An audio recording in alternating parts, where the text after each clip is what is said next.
Okay, special episode 3186, 3187, 3188. Gagamit tayo ng tarot. Kung ano yung ilalabas niya mga bagay-bagay na pwedeng maapektuhan bukas, which is Ash Wednesday. This is an advanced reading for March 5th.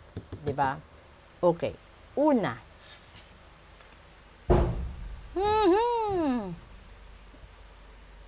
This is two of apples. Pangalawa. Diyos. The Hermit. And pangatlo.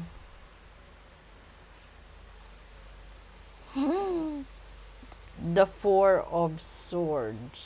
Okay. Hindi siya maganda. Okay? Hindi siya talaga maganda. Dahil, kung naaalala ninyo, yung sinabi ko sa daily reading, merong miracles, 'di ba? Lagi. So, ibig sabihin, kung sa Pentacles ito, this is the Two of Pentacles, pero yung card kasi, it shows an apple. So, 'di ba? Ito yung naging sanhi ng pagkakaroon ng pagkakasala ni Adan dahil sa ginawa at binigay ni Eva. Tapos, yung pangalawang card sa daily episode natin is Guardian. 'Di ba? Ito yung sinasabi. Tapos, yung pangalawa dito, yun nandito is Hermit. So, ibig sabihin, nasa himpapawid na ito eh. Ito yung punto na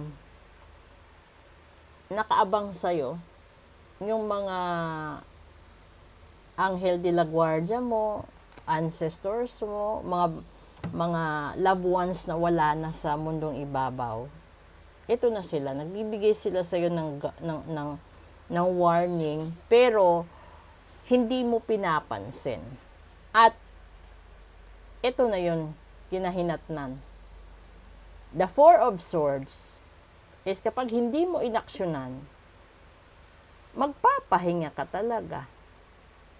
Kasi wala na eh, tignan mo, wala na. Nandyan yung espada, andyan yung shield, andyan yung armor, but wala na yung tao. Ibig sabihin, inilibing. Inilibing na. Dahil dito sa supernatural powers. Ngayon, kung ikaw yung tipo ng tao na barang, pag hindi mo inaksyonan agad-agad yan, dito talaga hahantong. Ngayon, kung ikaw naman yung tipo ng tao na malalim mag-isip or overthinker, talaga mauubusan ka ng oras. Ito yung panahon na halimbawa sa usaping pag-ibig. 'Di ba kapag sinabi sa iyo ng tao na, ba't ka malungkot ngayon? Sasabihin mo doon, wala pre, bigla lang akong napaisip. Tapos, magkakaroon ulit ng silence. Tapos, ikaw mismo mag-iisip ka. Bakit hindi mo napansin yan noon? Bakit hindi mo alam yan noon? Siguro kung alam mo yan noon, siguro hindi mo siya iniwanan, hindi mo siya tinalikuran, siguro hindi ka rin palihim na nasasaktan. 'Di ba may mga ganon? Kasi yung tao masyadong naghahabol sa ikakabusog ng mata nila. Na nakakalimutan nila na dapat mong pagyamanin, una, ay ang paniniwala at tiwala mo sa Diyos. Pangalawa, ang kalusugan mo at pagtibayin mo. Maliban sa pananampalataya, patibayin mo ang proteksyon sa espiritual na buhay mo at proteksyonan mo ang pamilya mo. Dahil kahit gaano ka man kayaman, kung binarang ka, kahit nasa first class ka na ospital, walang magagawa ang mga doktor at espesyalista kung barang ang katapat. Uubusin lang ang yaman mo, magugupulang ang kalusugan mo, mamalasin ang buong pamilya mo. Magtataka ka bakit ganun. Yung para bang hindi na maputol-putol ang kamalasan, pasakit. Minsan, ando na yung iba sa punto na magbibigti. Di ba? May mga ganong buhay. Pero ito na yun nilabas na. Again, sa mga tao, this is the first Tuesday of March. Magpa-reading kayo, magpa-cleansing kayo, magpa-ritual kayo, or magpalagay kayo ng protection ritual sa relasyon, sa kalusugan, sa pagsasama, sa negosyo, sa pamamahay, sa pamilya, sa kung ano-ano pang meron. Dahil, hindi mo po pwedeng sabihin na ay ako, meron na akong protection sa sarili ko. So, hindi na ako tatablan ng barang. Oo, hindi ka natatablan ng barang. Ang tanong, ano bang protection ang meron ka? Protection ba sa kalusugan? Protection ba sa relasyon? Protection ba sa negosyo? Sa pamilya mo? Or protection lang siya para hindi ka pakialaman ng mga marites na tao? Dahil parang yung sinasabi nating protection is malawak.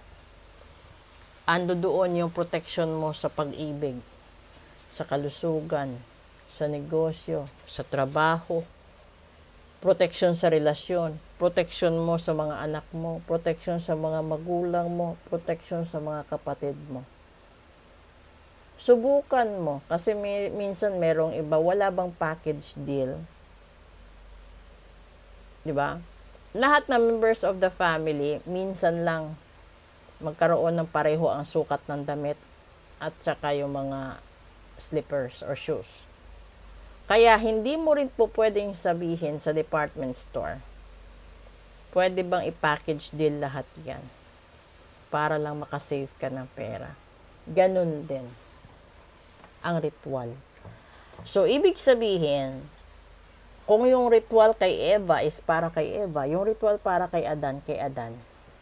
At kung gusto mo pa rin magpa-ritual para matunaw at malusaw yung serpent, separate yun. Di ba kapag nagpaaral ka ng anak, pag-aaralin mo, habang nag-aaral, gagastos ka araw-araw, pakakainin mo araw-araw, bibihisan mo, paplantsahin mo yung uniform, tapos may mga activities buwan-buwan, gagastos ka, paulit-ulit hanggang sa makatapos siya. Tapos, maghahanda ka para sa board exam, magre-review. Pagkatapos ng graduation, OJT. Pagkatapos ng OJT, yun na. So, ilang taon, ilang dekada, bago siya magkaroon ng bunga.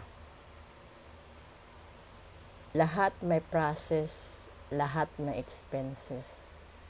Pero yung pinakamatamis is dumaan ka sa tamang proseso. Walang shortcut. Okay? So, yun yung blessings posible na kapag ito'y dumaan sa FYP ninyo, kung gusto ninyong malaman kung ano ang mangyayari sa buong Marso ninyo, magpabook kayo ng full private reading, magpa-cleansing kayo, magpa-ritual kayo, and everything. Kasi malawak ang coverage, hindi lang ng insurance, kundi malawak din ang coverage ng mga taong gustong manakit ng kapwa. Proceed na tayo sa English episode. Good evening.